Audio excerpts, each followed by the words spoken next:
The International Center for Agricultural Research in the Dry Areas, ICARDA, is operating in Tunisia for more than 30 years. The center is primarily working on genetic improvement of cereal and legume crops, but we are also doing a lot of research for development to promote the livestock activity in Tunisia.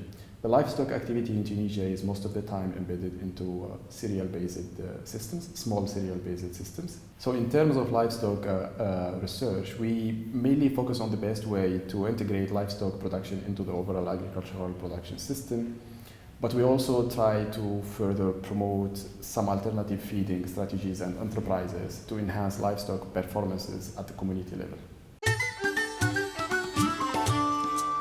Why feed and forages?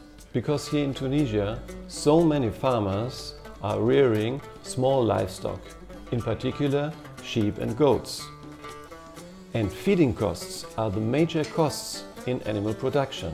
They go up to 2/3 of the total production costs.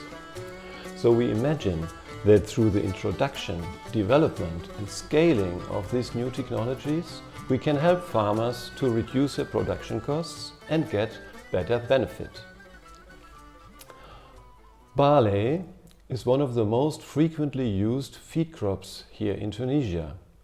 We therefore developed together with the National Research Institute, INRAD, a new barley variety called Kounouz.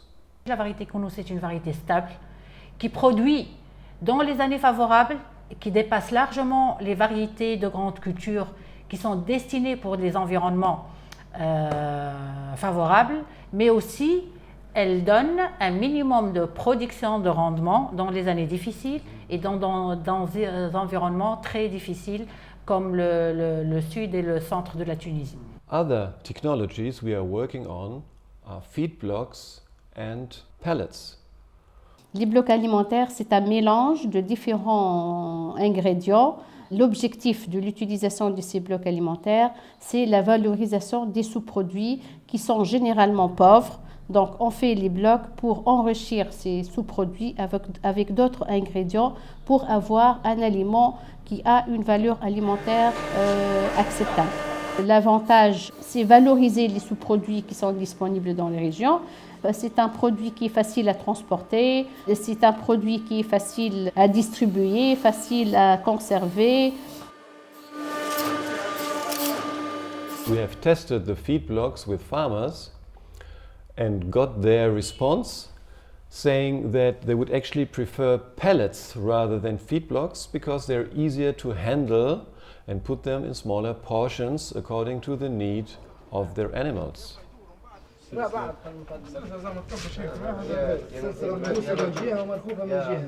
These technologies, feed blocks and pellets, are still in the process of testing and developing. But beside this, we have other technologies like the introduction of sulla as a feed crop, rich in protein.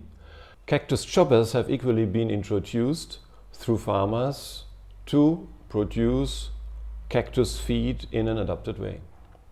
We don't know what is the best way so that farmers are actually adopting these technologies.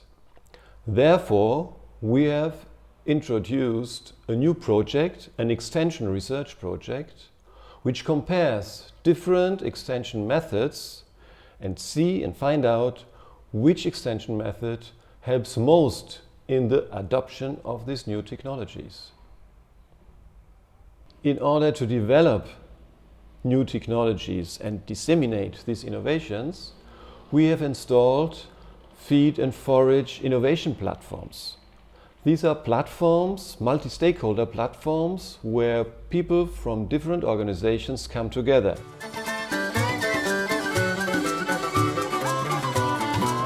In collaboration with our national partners, our work on feed and forage is contributing to create a strong dynamic around the livestock value chain by further promoting feeding alternatives which are of high quality but also affordable to small livestock producers.